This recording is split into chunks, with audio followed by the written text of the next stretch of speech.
بسم اللہ الرحمن الرحیم، اللہم صلی علی محمد وعلی آل محمد۔ میں امید کرتا ہوں کہ آپ سب ٹھیک ہوں گے، خیریت سے ہوں گے۔ آج کے پروگرام میں ہم بات کریں گے اس شعبہ کے حوالے سے جو کسی بھی معاشرے کی بنیاد بنتا ہے، وہ شخصیت جو معاشروں کی، قوموں کی، نظریات کی، زندگی کی، کامیابی کی تکمیل میں کلیدی کردار ادا کرتی ہے، وہ شخصیت جو اس معاشرے کو، جو دنیا کو سائنسدان کی صورت میں، شاعر کی صورت میں، ادیب کی صورت میں، ڈاکٹرز، انجینئرز، یعنی ایک ملک کو کامیابی کی راہ پہ گامزن کرنے والے دماغوں کی تربیت کرتی ہے اور ان کو وہ شعوری اساس فراہم کرتی ہے جو صدیوں کے پار جھانکتی ہے۔ آپ سمجھ رہے ہوں گے یقیناً میں بات کر رہا ہوں قوم کے محسن کی، یعنی استاد کی۔ آج کی بھی ہماری اس نشست میں جو ہمارے معزز مہمان ہیں، پاکستان کے کیا ایجوکیشنل سسٹم کی بات کی جائے، جنوبی پنجاب کے ایجوکیشنل سسٹم کی بات کی جائے، پاکستان کی جامعات کی اگر بات کی جائے تو استاد الاساتذہ ان کو کہا جائے گا، ایک بہت بڑا نام، ایک ویژنری شخصیت جنہیں پاکستان کی سطح پہ کچھ عالمی سطح پہ جو ہے انہیں ریکگنائز کیا گیا ان کی تعلیمی خدمات کے صلے میں، اس کے اعتراف میں۔ آج ہمارے ساتھ تشریف رکھتے ہیں وائس چانسلر اسلامیہ یونیورسٹی بہاولپور ڈاکٹر اطہر محبوب صاحب۔ ڈاکٹر اطہر صاحب سے آج ہم بات کریں گے جو اسلامیہ یونیورسٹی بہاولپور ہے اس کے جو ایجوکیشنل جو آگے گولز ہیں، اس کے ساتھ ساتھ پاکستان کے نظام تعلیم اور اس کے ساتھ ساتھ موجودہ جو اس وقت ملک میں وبا کی صورتحال چل رہی ہے، اس کے بعد بہت سے طلباء کو بہت سے مسائل کا بھی سامنا کرنا پڑ رہا ہے، لیکن ایسے میں کچھ ایسی پالیسیز ہیں جو HEC کی جانب سے، جو پاکستان کے صوبائی یا وفاقی جو وزارت تعلیم ہے اس کی جانب سے سامنے آئی ہیں، جو طلباء کی سہولت کے لیے انہیں کنسیڈر کیا جا رہا ہے۔ پاکستان کا نظام تعلیم اس وقت دنیا میں کہاں سٹینڈ کرتا ہے کہ طلباء پاکستان کا جو ذہن ہے، جس کو ہم وہ برین آف پاکستان کہتے ہیں، اس کی تکمیل کے لیے، اس کی شعوری تربیت کے لیے پاکستان کا استاد اسکل کے ساتھ ساتھ اپنی جو کلاس روم ہے اس میں سے کیا ایسے لوگ پیدا کر رہا ہے جو آنے والے دنوں میں ڈاکٹر عبدالقدیر خان صاحب کی جگہ لے سکیں، جو علامہ اقبال کی جو فکر ہے اس کو لے کر آگے بڑھ سکیں، جو قائد اعظم محمد علی جناح کا پاکستان بنانے کا جو مقصد تھا اور جو سوچ تھی، اس وقت کے جو جو نوجوانان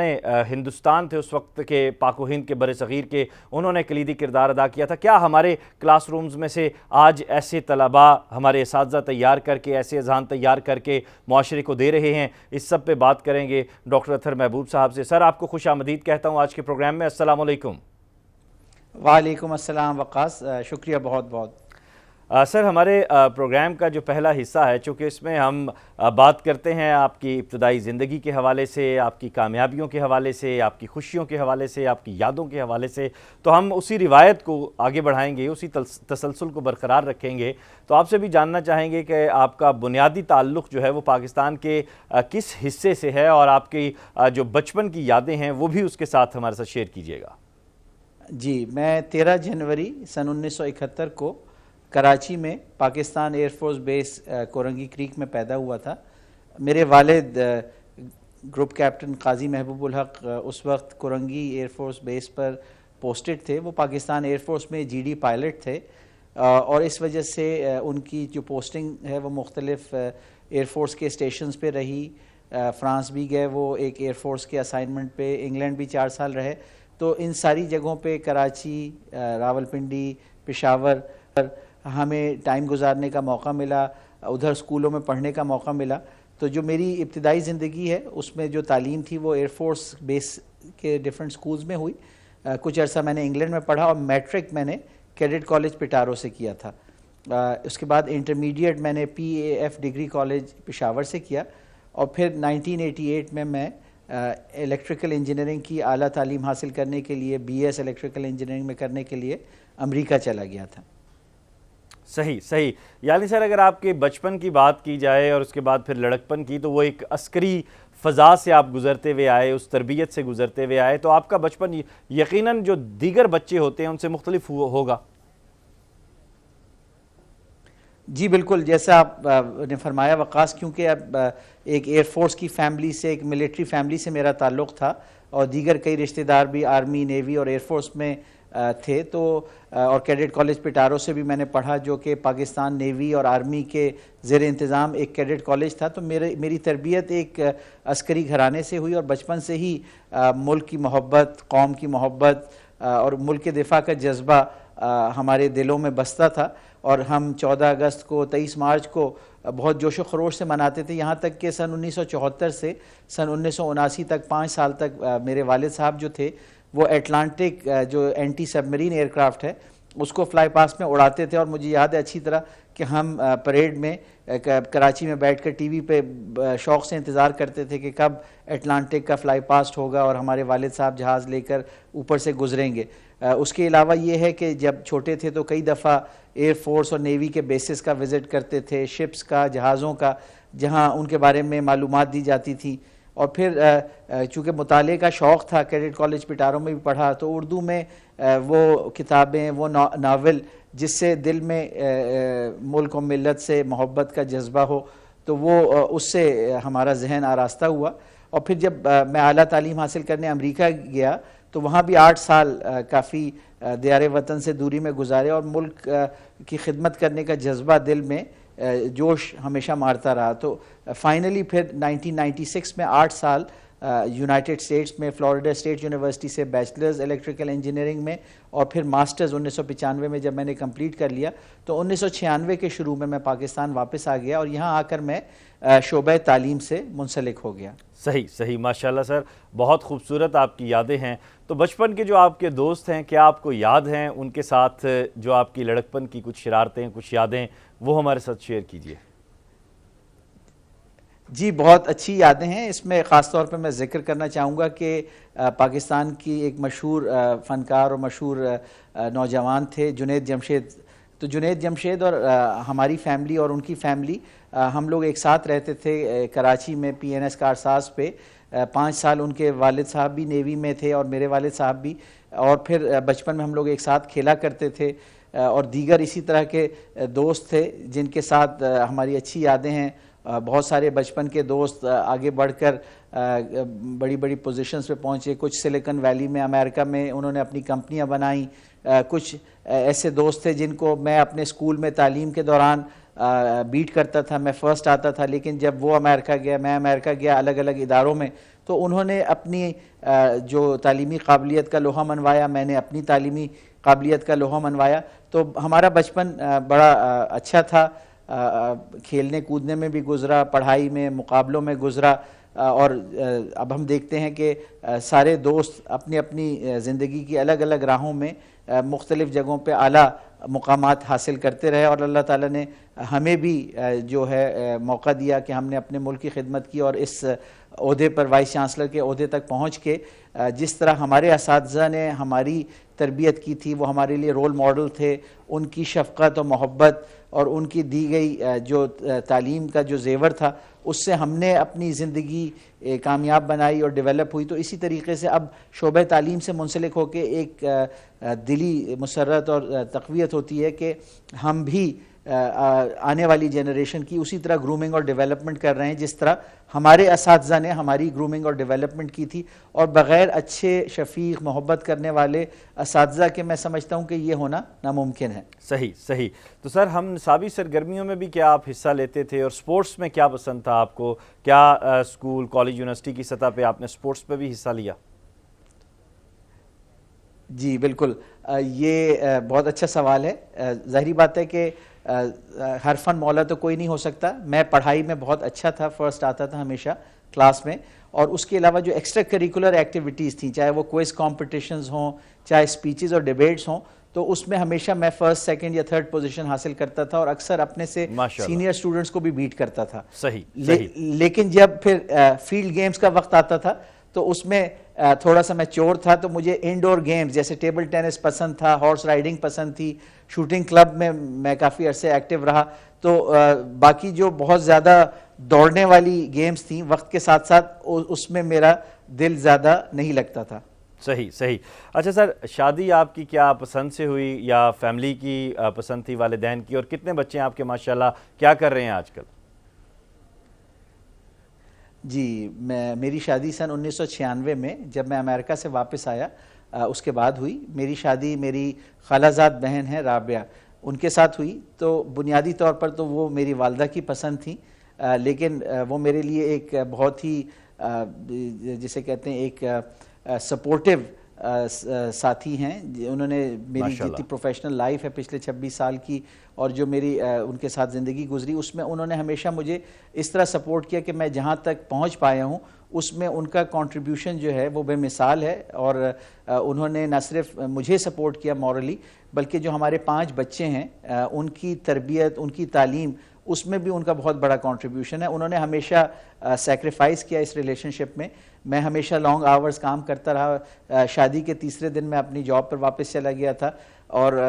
ہنی مون جو تھا وہ میں نے کوئی 1 سال کے بعد منایا تھا. تو یہ ساری چیزیں انہوں نے برداشت کیں. اور میرے جو 5 بچے ہیں ان میں 3 بیٹیاں ہیں اور 2 بیٹے ہیں.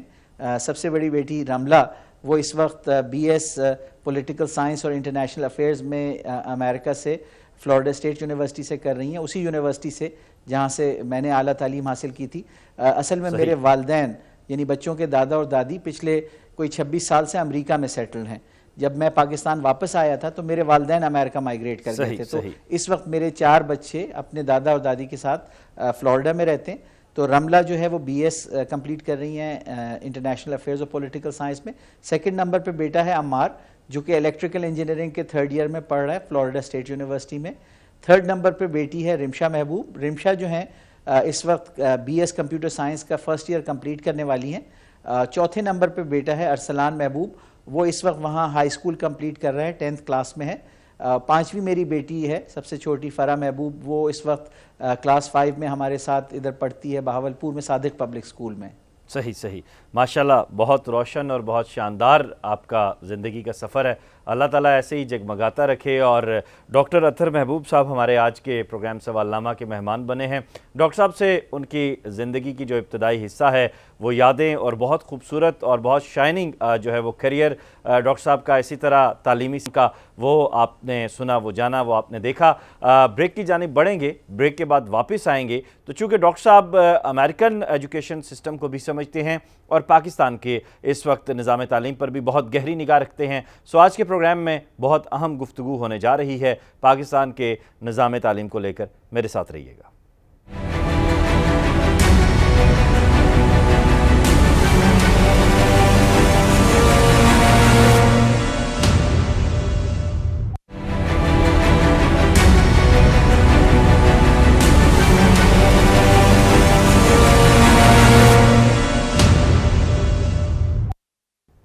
ویلکم بیک ناظرین. اور آج ہم بات کر رہے ہیں ڈاکٹر اطہر محبوب صاحب سے جو وائس چانسلر ہیں اسلامی یونیورسٹی بہاولپور کے. اور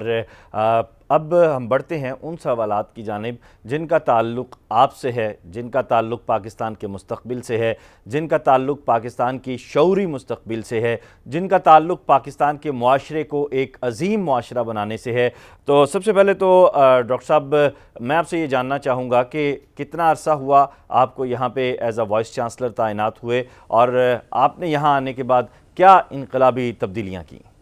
جی, میں تقریباً عرصہ پونے 2 سال سے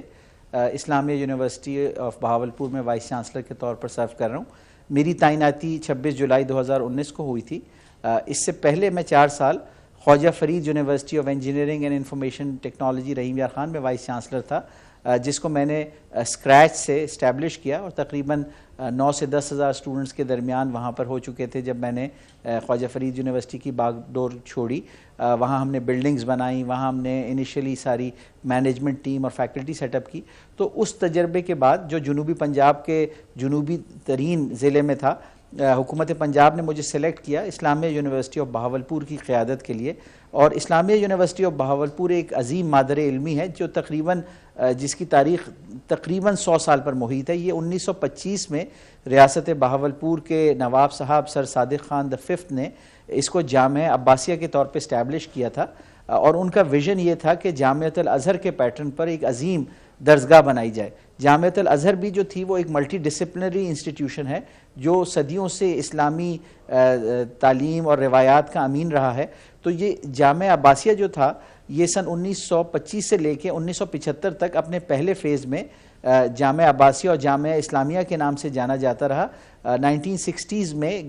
ویسٹ پاکستان گورنمنٹ نے اس کا ایک آرڈیننس پاس کیا تھا اور یہ جامعہ اسلامیہ کے طور پر فیڈریٹنگ یونیورسٹی تھی تمام دارالعلوم کی, یعنی جو بڑے بڑے جید علماء تھے ان کی اسناد یہاں سے جاری ہوتی تھیں. اس کے بعد سن 1975 میں جب اس وقت کی حکومت نے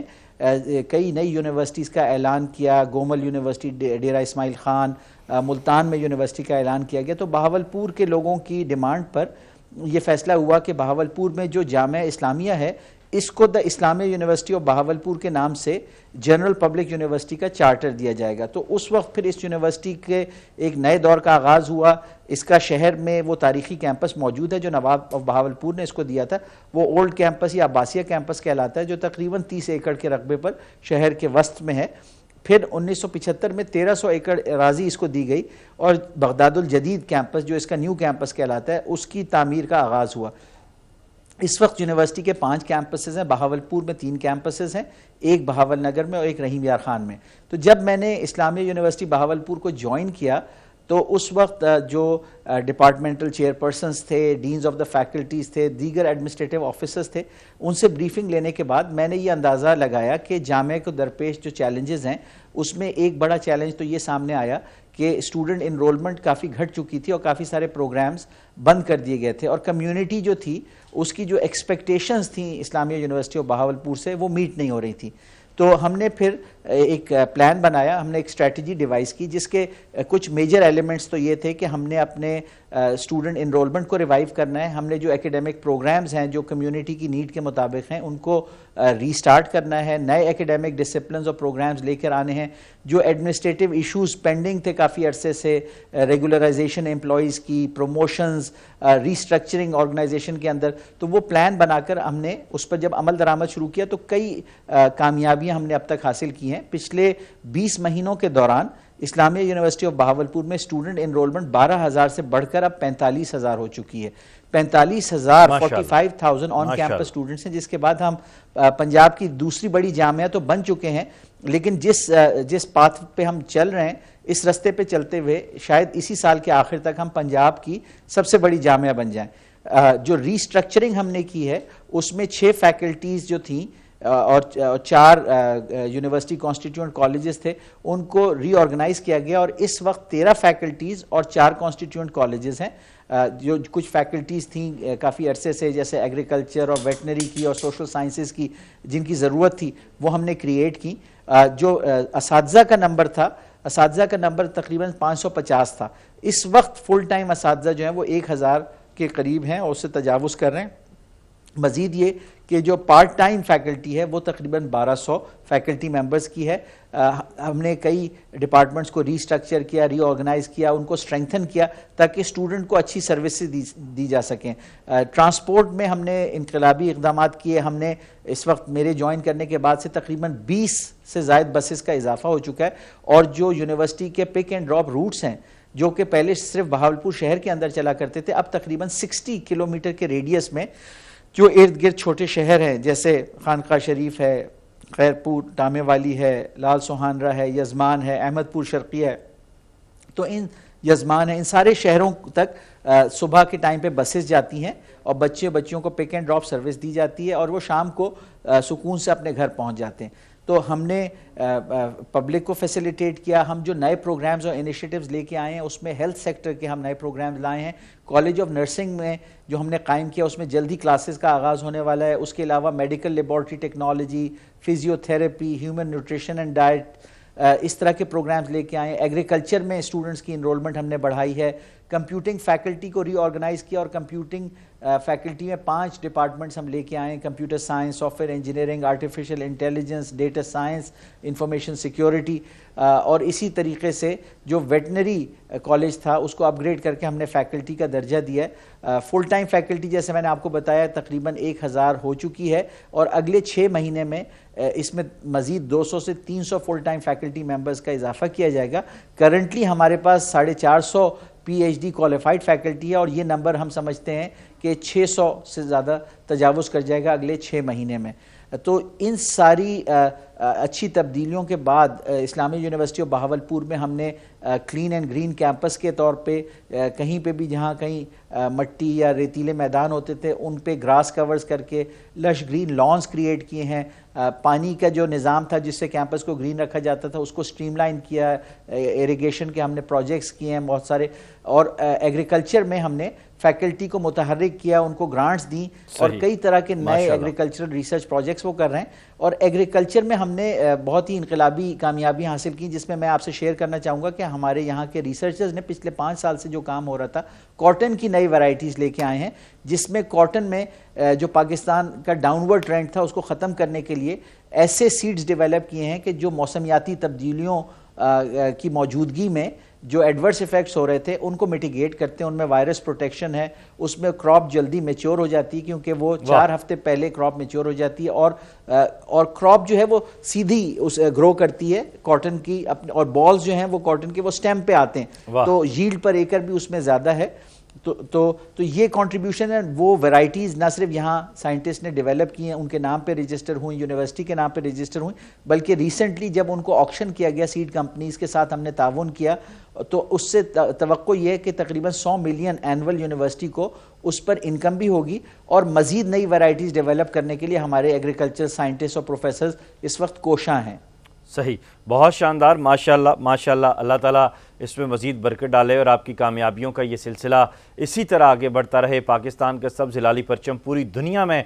سربلند رہے, یہ ہماری دعائیں ہیں بحیثیت سچا پاکستانی ہونے کے ناطے. لیکن یہاں میں یہ بھی جاننا چاہوں گا کہ جہاں آپ نے زرعی سائنس میں اتنی انقلابی آپ تبدیلیاں لے کر آئے, وہیں پہ سماجیات کے حوالے سے مختلف جو سبجیکٹس ہیں, جیسے فلسفی ہے, جیسے فنون لطیفہ سے جڑے ہوئے مختلف مضامین ہیں, کیا آپ نے ان کی جو ہے یہاں پہ باقاعدہ سبجیکٹ فیکلٹی کے طور پر کچھ سوچا فیوچر میں, یا آپ کے ہاں وہ پڑھائے بھی جاتے ہیں؟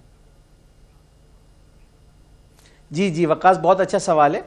اس حوالے سے 3-4 ڈائمینشنز ہیں آپ کے سوال کی. تو پہلے تو میں فنون لطیفہ اور آرٹ ڈیزائن کے حوالے سے بات کروں گا کہ university college of art and design پہلے سے فعال تھا. ہم نے اس کے اندر Hakra art gallery 4000 square fit پہ قائم کی, جہاں بچوں کا جو آرٹ ورک ہوتا ہے, جو سیمیسٹر کے ان کے پروجیکٹس ہوتے ہیں, جہاں جیوری آ کے ان کو دیکھتی ہے, وہ سیٹ اپ کی, اور اس میں پھر ان کے پروجیکٹس کے علاوہ فرام ٹائم ٹو ٹائم اچھے آرٹسٹ کی جو آرٹ ورک ہے وہ بھی ڈسپلے ہوتا ہے. اور پھر ہم نے university college of art and design میں ایک ایڈیشنل پورا فلور اس وقت ایڈ کر رہے ہیں, اور اس کی بلڈنگ کو جو دراور فورٹ ہے اس کی شکل میں ری ماڈل کر رہے ہیں. تو ہم سمجھتے ہیں کہ آرٹ اینڈ ڈیزائن کی جو تعلیم ہے اس کے لیے بچوں کے اندر انٹرسٹ بھی بڑھتا جا رہا ہے, اور انرولمنٹ بھی university college of art and design میں تیزی سے انکریز ہو رہی ہے. ہم نے کافی فل ٹائم فیکلٹی اس میں ایڈ کی ہے, ڈائیورس بیک گراؤنڈ سے, نیشنل کالج آف آرٹ سے, Indus valley school of arts and architecture سے, مختلف ایکسپیرینس آرٹسٹ اس میں ہم نے جوائن کرائے ہیں. مزید یہ کہ جو سوشل سائنسز ہیں اس پہ ہم نے خاص توجہ دی ہے کہ ایک تو faculty of social science establish کی, اور جو ڈپارٹمنٹس مسنگ تھے, جیسے سوشل ورک ڈپارٹمنٹ پہلے سے تھا لیکن سوشیولوجی مسنگ تھا, اینتھروپولوجی مسنگ تھا, وہ ہم نے کریٹ کیے ہیں. اور جو فلسفی ڈپارٹمنٹ ہے وہ فیکلٹی آف آرٹس میں ہم نے ریوائیو کیا ہے. میں آپ سے یہ شیئر کرنا چاہوں گا کہ جب تک یہ جامعہ اسلامیہ تھا 1975 تک, تو یہاں فلسفہ اور فلسفی کا ڈپارٹمنٹ تھا, لیکن جب یہ جنرل یونیورسٹی بنا تو اس میں فلسفی کا ڈپارٹمنٹ ختم ہو گیا تھا. تو ہم نے دوبارہ نہ صرف یہ کہ فلسفی کا ڈپارٹمنٹ اسٹیبلش کیا اور اس میں ابھی فیکلٹی بھی ریکروٹ کر لی ہے. ہم نے جو ایک ماڈل یہاں پہ لے کے آئے ہیں, جو میرا اپنا یونائٹڈ اسٹیٹس کا 8 سال کا ایجوکیشنل ایکسپیرینس تھا, اور ہم نے ان کے سسٹم کی جو خاص بات دیکھی تھی کہ ادھر جو انڈر گریجویٹ ایجوکیشن ہے, جو انٹرمیڈیٹ یا ہائی اسکول کے بعد پہلے 4 سال کی ڈگری ہوتی ہے, اس میں ایک اسٹرانگ کمپوننٹ ہوتا ہے, تقریباً 30-40% ڈگری کا جو کمپوننٹ ہوتا ہے وہ جنرل ایجوکیشن ہوتا ہے, جنرل یا لبرل آرٹس ایجوکیشن, جس میں اسٹوڈنٹ کو کریٹیکل تھنکنگ, کمیونیکیشن سکلز, اس کو بیسک ہیلتھ اویئرنیس,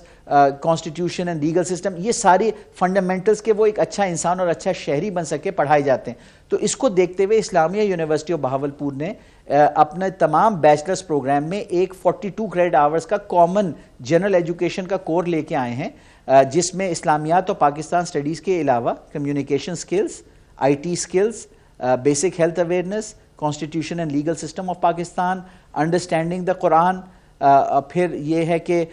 جو سوسائٹی اور سویلائزیشن ہے اس کی انڈرسٹینڈنگ، تاکہ ہمارا ہر پڑھا ہوا بچہ جو اسلامیہ یونیورسٹی سے گریجویٹ کرے وہ ایک اچھا شہری ہو. وہ اس وقت دنیا جس طرح ایگزسٹ کرتی ہے، جس کو ہم کنٹمپریری ورلڈ کہتے ہیں، جہاں سویلائزیشن ایڈوانس ہو چکی ہے، جہاں گلوبلائزیشن ہے، ان چیزوں کو نہ صرف وہ سمجھ سکے، ساتھ ساتھ اس کے اندر اپنی شناخت کے بارے میں بہت بڑی کلیئرٹی ہو. کیونکہ آپ کو پتہ ہے کہ ہم سب جب گرو اپ ہوتے ہیں، جیسے جب میں امریکہ گیا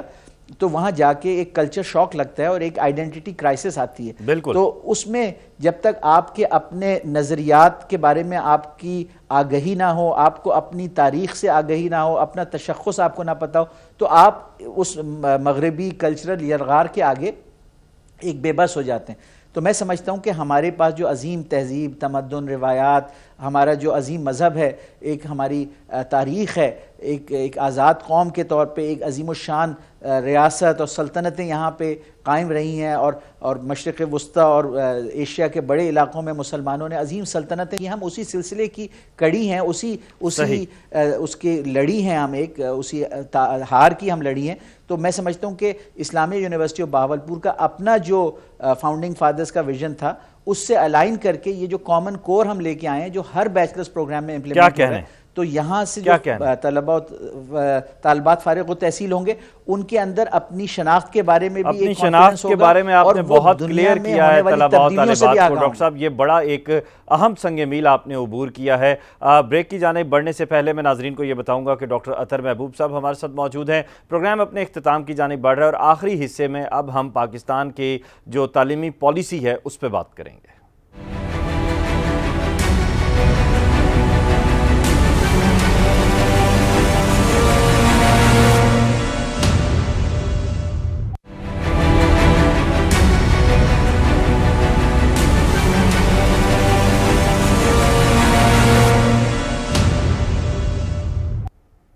ویلکم بیک ناظرین، اور میں اب سیدھا ڈاکٹر اطہر محبوب صاحب کی جانب بڑھوں گا کیونکہ پروگرام کا آخری حصہ ہے. سوالات بہت سارے ہیں ڈاکٹر صاحب، اور میں امید کرتا ہوں کہ اختصار کے ساتھ ہم آپ کے جوابات بھی لے سکیں گے اور اپنی ساری باتیں جو اسٹوڈنٹس کی جانب سے بھی اور ایک عام آدمی کی جانب سے ہماری جانب آئی ہیں ہم ان کو آپ کے ساتھ ڈسکس کر سکیں گے. کورونا نے بہت زیادہ ایفیکٹ کیا ہے اور آن لائن جو موڈیول ہے، جو شیڈیول ہے، اس سے ہمارے جو طلباء و طالبات ہیں بڑے ڈسٹرب ہیں. اور اس کی ایک بنیادی وجہ جو ماہرین بتا رہے ہیں وہ یہ ہے کہ اساتذہ کا، فیکلٹیز کا آن لائن ٹیچنگ سسٹم کے ساتھ اس سے پہلے جو ہے وہ کنیکٹ نہ ہونا تھا، اور ویسے ہی ان کو جیسے ہی یہ سلسلہ بنا یکدم طلباء کے لیے بھی اور اساتذہ کے لیے بھی یہ مشکل پیدا ہوئی کیونکہ دونوں اس سے ہم آہنگ نہیں تھے. آپ اس بات سے کتنا اتفاق یا اختلاف کرتے ہیں؟ جی میں ایک حد تک اس سے بالکل اتفاق کروں گا، کیونکہ جو کرونا کی وبا تھی وہ فروری مارچ سن 2020 میں اچانک اس طریقے سے آئی کہ نہ صرف پاکستان میں بلکہ پوری دنیا میں جو زندگی کا نظام ہے وہ درہم برہم ہو گیا، اور پوری دنیا میں اس میں ایڈجسٹمنٹ کرنی پڑی ہے اور کچھ حد تک چیزوں میں کمپرومائز بھی کرنا پڑا ہے. تو میں البتہ اسلامیہ یونیورسٹی آف بہاولپور کے حوالے سے میں یہ کہوں گا کہ ہمارے اسٹوڈنٹس اور ہماری فیکلٹی نے اس چیلنج کو بہت ہی ایک پازیٹیو وے میں، اس چیلنج کو، اس چینج کو، اس ڈسرپشن کو ایک پازیٹیو اسپرٹ میں لیا اور اس کو اپرچونٹی فار چینج کے طور پہ لیا. ہم پہلے ہی سے آٹومیشن اور الیکٹرانک انفارمیشن سسٹم کی امپلیمنٹیشن کے فیز میں تھے کہ جب اچانک کرونا آ گیا تو ہمیں بہت ریپڈلی اپنے جو لرننگ مینجمنٹ سسٹم ہے، الیکٹرانک لرننگ ٹیکنالوجیز ہیں، اسٹوڈنٹ تک الیکٹرانک فارمیٹ میں جو لرننگ مٹیریل ہے اس کے ڈسٹریبیوشن کو یقینی بنانا، پھر اسٹوڈنٹ انگیجمنٹ کے لیے مختلف الیکٹرانک چینلز، چاہے وہ واٹس ایپ ہوں، چاہے وہ الیکٹرانک میل ہو، یا لرننگ مینجمنٹ سسٹم میں موجود ایکٹیویٹی ٹولز ہوں جس کے ذریعے اے سنکرونسلی. اس میں یہ کلیریفائی کرنا چاہتا ہوں کہ ہماری اسٹریٹجی کا جو پرائمری فوکس ہے وہ اسکول کے بچوں کی طرح سنکرونس نہیں ہے کہ جہاں بچے اور ٹیچر لائیو بیٹھے ہوئے ہوں. وہ فیسلٹی اویلیبل ضرور ہے، لائیو سیشنز بھی کنڈکٹ ہو سکتے ہیں، لیکن اپنے ملک کی جو ٹیکنالوجیکل لمیٹیشنز ہیں اور اسٹوڈنٹ اینڈ پہ جو ڈیوائسز ہیں ان کی جو ویریشن ہے اس کو دیکھتے ہوئے ہم نے یہ فیصلہ کیا کہ جو لرننگ مٹیریلز ہیں ان کی اویلیبلٹی کو انشور کیا جائے گا اور اسٹوڈنٹ ٹیچر انٹریکشن کے لیے جو پاسبل چینلز ہیں وہ الاؤ کیے جائیں گے اور زیادہ تر انٹریکشن اے سنکرونس ہوگا. تو اس طریقے سے تو ہم نے پہلا سال گزارا تھا، لیکن دوسرا سال شروع ہوا ہے اسپرنگ 2021 تو اس وقت تک تو ہم پچھلے 3 ہفتے سے تقریباً فزیکل موڈ میں اپنے کیمپس کو آپریٹ کر رہے ہیں. ہماری کلاسز سٹارٹ ہو گئی ہیں اور ہر کورس میں جو میجورٹی انٹریکشن ہے وہ فزیکل ہے, اور ایک ہم نے 1 آور 1.5 آور پر کورس جو ہے وہ آن لائن انٹریکشن رکھا ہوا ہے. اچھا سر, اس میں آپ قطع کلامی کی معذرت چاہتا ہوں کہ ایک جانب آن لائن کلاسز ہیں, دوسری جانب فزیکل پیپرز ہیں, تو یہ دونوں ڈیفیکلٹ نہیں ہے اسٹوڈنٹس کے لیے, ان کے لیے مشکلات نہیں پیدا کر رہی ہے, ذہنی طور پہ وہ ڈسٹرب نہیں ہوں گے؟ اچھا, میں یہاں پہ یہ ایڈ کرنا چاہوں گا کہ اسلامیہ یونیورسٹی آف بہاولپور نے تمام تر پالیسیز جو تھیں اس پیریڈ میں اسٹوڈنٹ سینٹرک بنائیں. پہلی دفعہ بھی ہم نے آن لائن ایگزامز لیے تھے اور اسٹوڈنٹ کو گریڈ پروٹیکشن کی ایک پالیسی دی تھی. سیکنڈ ٹائم بھی ہم نے اپنے ایگزامز جو ہیں وہ آن لائن کنڈکٹ کیے تھے. اس میں گرچہ کے ڈفرینٹ ایکیڈیمک لیڈرز اور ڈفرینٹ یونیورسٹیز کی اپنی اپنی پالیسی ہیں اور ان کو پورا حق پہنچتا ہے, بینگ آٹونومس انسٹیٹیوشنز وہ اپنی پالیسیز بنا سکتے ہیں. لیکن اسلامیہ یونیورسٹی آف بہاولپور میں ہمارا فلسفہ یہ تھا کہ جب ٹیچ آن لائن کیا گیا ہے تو ایگزام بھی آن لائن لینے میں کوئی قباحت نہیں ہے, اور آن لائن اسیسمنٹ اور ایگزامینیشن اس میں بھی پاسبل ہے کہ ایسے میکنزمز انکارپوریٹ کیے جائیں جہاں پہ چیٹنگ کو اور انفیئر مینز کے یوز کو روکا بھی جا سکتا ہے, اور اسیسمنٹ نہ صرف یہ کہ آبجیکٹیو ٹائپ ہو سکتی ہے بلکہ کچھ آن لائن ٹیکنیکس ایسی بھی ہیں جن سے سبجیکٹیو یا کنسیپچول انڈرسٹینڈنگ یا اسٹوڈنٹ کا اسکل لیول بھی اسیس کیا جا سکتا ہے, نہ صرف انفارمیشن کے. صحیح. اچھا, طلباء کی جانب سے ایک اور چیز بھی دیکھنے میں آ رہی ہے کہ فیسز میں اضافہ ہوا ہے, تو فیسز میں یہ جو اضافہ ہے یہ کیا کرونا کی وجہ سے ہے یا یہ ایک روٹین کا اس کو سلسلہ سمجھا جائے؟ اچھا, یہ میری جو معلومات ہیں ہماری اپنی یونیورسٹی کے حوالے سے کہ جو ایگزسٹنگ پروگرامز تھے, جو ایگزسٹنگ اسٹوڈنٹس تھے, ان کی فیس میں تو ہم نے اضافہ نہیں کیا, بلکہ کرونا کی وجہ سے اسٹوڈنٹس کو اکثر فائن میں اور دیگر چیزوں میں ریلیف بھی دیا ہے, انسٹالمنٹس میں بھی فیسلٹی دی ہے. باقی یہ ہے کہ کچھ جیسے 5 یا 10% جو اگر ایک increase with the passage of time نئے آنے والے اسٹوڈنٹس کے لیے کرنی پڑتی, تو آپ خود اویئر ہیں کہ کاسٹ آف آپریشن بڑھتی جا رہی ہے, یوٹیلیٹیز کے ایکسپینسز بڑھتے جا رہے ہیں, اور جہاں ہم ہائیلی کوالیفائڈ فیکلٹی انڈکٹ کر رہے ہیں تو اگر تھوڑا بہت 10% تک فیس انکریز کہیں پہ کرنی پڑے گی ہمیں فیوچر میں, تو اس کی بنیادی وجہ یہ ہے کہ ہمارا جو کاسٹ آف آپریشن ہے ڈیو ٹو انفلیشن وہ بڑھ رہی ہے, اور ہم بچوں کو ہائی کوالٹی ایجوکیشن دینا چاہتے ہیں. ہمیں یہ ٹیکنالوجی کا جو انفراسٹرکچر ہے اس کو بھی اپ گریڈ کرنا ہے وقت کے ساتھ ساتھ, تاکہ اسٹوڈنٹ کا جو ایجوکیشنل ایکسپیرینس ہے وہ کمپرومائز نہ ہو. ایٹ دا سیم ٹائم میں یہ کہنا چاہتا ہوں کہ تقریباً اسلامیہ یونیورسٹی آف بہاولپور میں اس وقت 11,000 اسٹوڈنٹس کو تقریباً 400 ملین سے زیادہ کی اسکالرشپس دی جا رہی ہیں. صحیح, یہ بہت اہم بات آپ نے کی. اب آتے ہیں سر ایک اور چیز کی جانب جو پاکستان بھر کی جامعات میں یہ دیکھنے میں آ رہا ہے, وہ ہے پلیجرزم, اور اس کے ساتھ ساتھ سر پھر پی ایچ ڈی کے جو تھیسز ہیں ان کے عنوانات, ان کے ٹاپکس جو پاکستانی معاشرے کے ساتھ ریلیٹ نہیں کرتے. پاکستان کے نصاب تعلیم میں بھی اگر یہ چیز دیکھی جائے تو بہت سے مضامین ایسے پڑھائے جا رہے ہیں جو پاکستان کے جو فیوچر پالیسیز ہیں, جو پاکستان کی جو فیوچر مینجمنٹ ہے, جو پاکستان کے کور ایشوز ہیں, جو ہمارے ایون بینکنگ سیکٹر کو لے لیں, ایون ہمارے جو انجینئرنگ کا سسٹم ہے اس کو لے لیں, یعنی ہمارا جو ایک کلی طور پر ایک جو جائزہ اگر اس میں سامنے آیا ہے تو اس میں ہمیں درآمد شدہ مضامین زیادہ دیکھنے میں ملتے ہیں. ذرا اس کے بارے میں بھی بات کیجیے گا.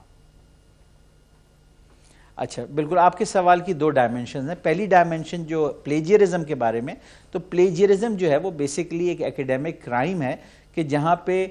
کوئی پیس آف رائٹنگ یا کوئی کانسیپٹ یا آئیڈیا جو اوریجنلی آپ کا نہیں ہوتا, آپ نے کہیں سے لیا ہوتا ہے لیکن آپ اس کو ایٹریبیوٹ نہیں کرتے اور آپ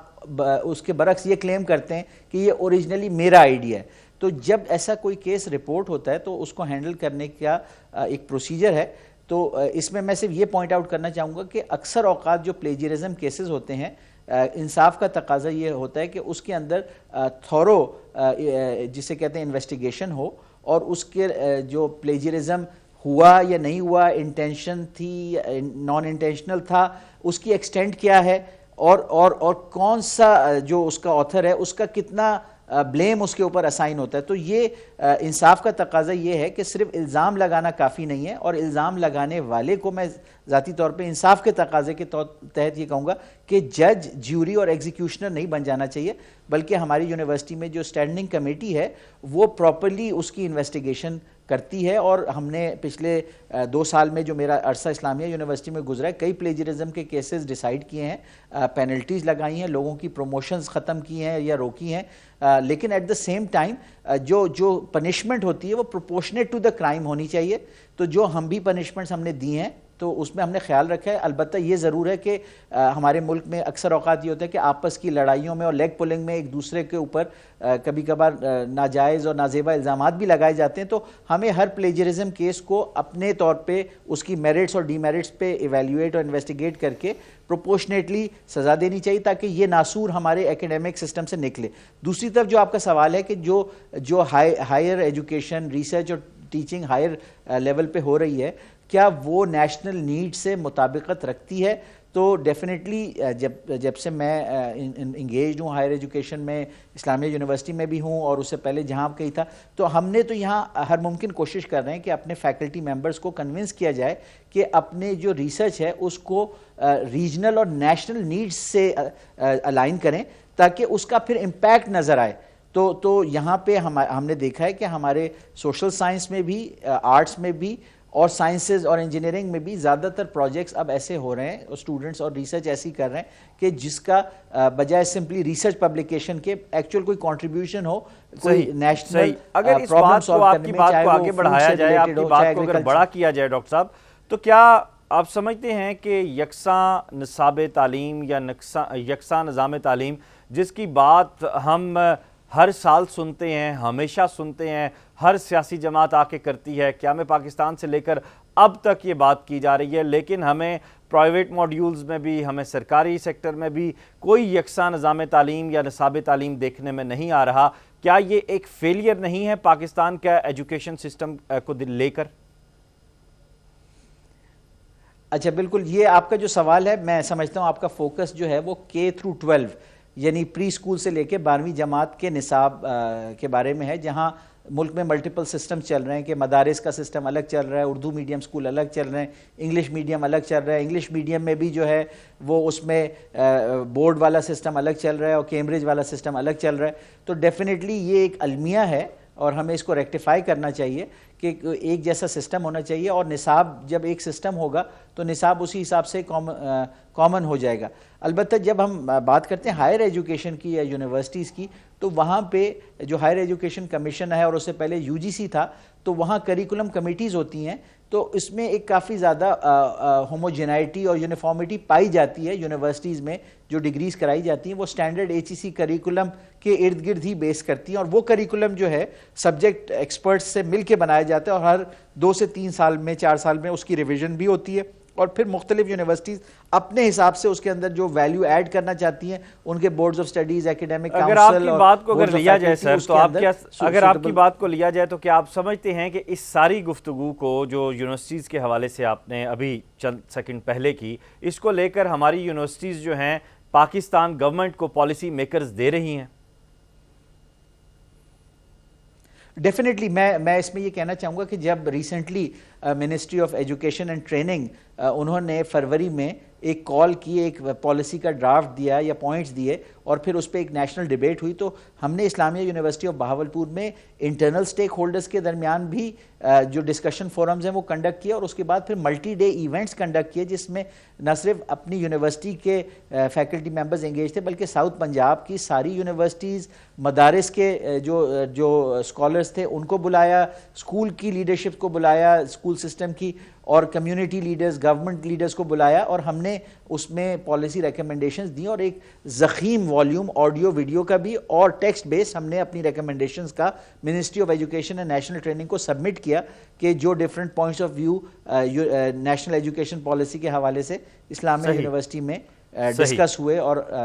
پروپوز ہوئے. صحیح. آخری سوال سر، میسیج آپ اپنے طلباء و طالبات کے ساتھ ساتھ جنوبی پنجاب کے دیکھنے والے جو نوجوان ہیں ان کو دینا چاہیں؟ جی بالکل، چونکہ تقریباً عرصہ 6 سال سے میں جنوبی پنجاب کی جامعات کو لیڈ کر رہا ہوں. پہلے خواجہ فرید یونیورسٹی کو اسٹیبلش کیا اور 10,000 اسٹوڈنٹ پاپولیشن پہ لے گئے اور اس کمیونٹی سے ڈیل کیا جو جنوبی پنجاب کی ہے. پھر پچھلے 2 سال سے میں بہاولپور میں ہوں. تو میں یہ پوٹینشیل دیکھتا ہوں کہ اس خطے کے جو نوجوان ہیں وہ ان میں بہت پوٹینشیل ہے, وہ ڈسپلنڈ اور ہارڈ ورکنگ ہیں, اور جو ہائر ایجوکیشن اپرچونیٹیز ہیں اس پہ وہ کیپٹلائز کرتے ہیں. اور اب یہ میں سمجھتا ہوں کہ being the leader of the academia in this university and in the south Punjab, یہ میری ذمہ داری ہے کہ میں وہ ہر ممکن سہولیات مہیا کروں, اچھے اساتذہ اور ایک اچھا نظام جس کے تحت ان اساتذہ کے ذریعے اسٹوڈنٹس کو علم مل سکے. تو دوسری طرف اسٹوڈنٹس کو بھی میں یہ کہوں گا کہ یہ آپ کا لائف کا فارمیٹیو سٹیج ہے, اپنے آپ کو کریٹیکل تھنکر بنائیے, اپنے آپ کو ہارڈ ورکر بنائیے, اور زندگی کی جو مشکلات کے لیے تیاری کرنی ہے تو یونیورسٹی کا جو آپ کا پیریڈ ہے 4 سال 2 سال 5 سال, یہ وہ پیریڈ ہے کہ جہاں اپنے اساتذہ کی مینٹرشپ میں اور یونیورسٹی کی ایکٹیویٹیز میں بھرپور طریقے سے پارٹیسپیٹ کر کے اپنے آپ کو ایک کین ریڈر یعنی مطالعے کا شوق ڈیولپ کریے, اور ایک ٹالرنس جو کور ویلیوز ہیں ان میں ایک ٹالرنس اور برداشت کا جذبہ, ہارڈ ورک کا جذبہ پیدا کیجیے, خود احتسابی کو اپنائیے, اور دوسروں کا محاسبہ اس کو اوائڈ کریں, بلکہ دوسروں کو اور ان کی غلطیوں کو ٹالریٹ اور برداشت بھی کریں اور معاف بھی کریں. تو میں سمجھتا ہوں کہ اگر یہ ویلیوز آپ اپنائیں گے اور اس ٹائم پیریڈ کا ایک بہترین استعمال کریں گے تو دنیا میں آپ کا جو ٹیلنٹ ہے وہ کسی سے کم نہیں ہے, اور میں ایک برائٹ اور پازیٹیو فیوچر دیکھتا ہوں, اور میں سمجھتا ہوں کہ پازیٹیو مائنڈیڈنس سے ہی آ سکتی ہے. صحیح, بہت شکریہ ڈاکٹر اطہر, آپ نے ہمیں وقت دیا اور بہت شاندار گفتگو رہی, مجھے بہت کچھ سیکھنے کو ملا, اور یقیناً میرے دیکھنے والوں کو بھی آج زندگی کے روشن دریچوں کی جانب وہ رویہ جو ہمارے سماج کو, ہمارے شعور کو مزید مضبوط بنائے گا, انشاءاللہ تعالی آج کے پروگرام سے وہ آپ کو ملا ہوگا. اپنا خیال رکھیے گا, اپنے ارد گرد کا خیال رکھیے گا, بالخصوص پاکستان کا خیال رکھیے گا. ٹیم سوال نامہ کو دیجیے اجازت, اللہ حافظ.